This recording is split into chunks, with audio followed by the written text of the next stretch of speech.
Nanginginig na naman ang aking buong katawan habang ang kadiliman unti-unti akong kinukumutan.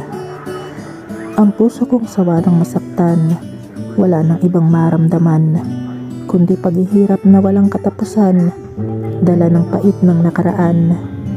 Naglalaro sa aking isip ang mga katanungan kung bakit sa dulo ng bawat saglit laging ganito ang sinasapit. Malibang magmahal ng sagad at ibigay ang lahat-lahat para sa kaisa-isang pangarap na matagal ko nang hinahanap.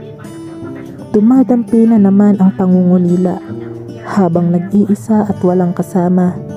Tanging ang una na puno ng luha, ang kayakap sa bigat na dinadala.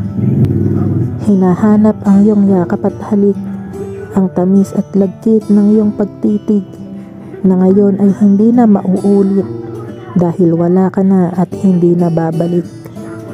Dumidilim na paligid, nagtatago mga tala sa langit, pati ang buwan ay di sumisilip habang malamig na hangin ang umiihip.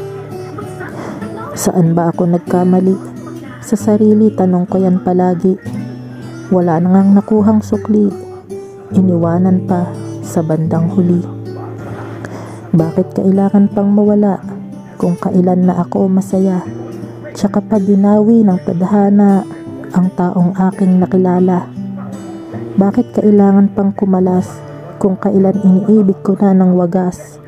Tsaka pa inabot ng malas, agad-agad nagkaroon ng wakas. Palong-palo sa kalungkutan habang nasa gitna ng kawalan, kung saan hindi ko magawang takasan ang mga alaala ng kahapong nagdaan.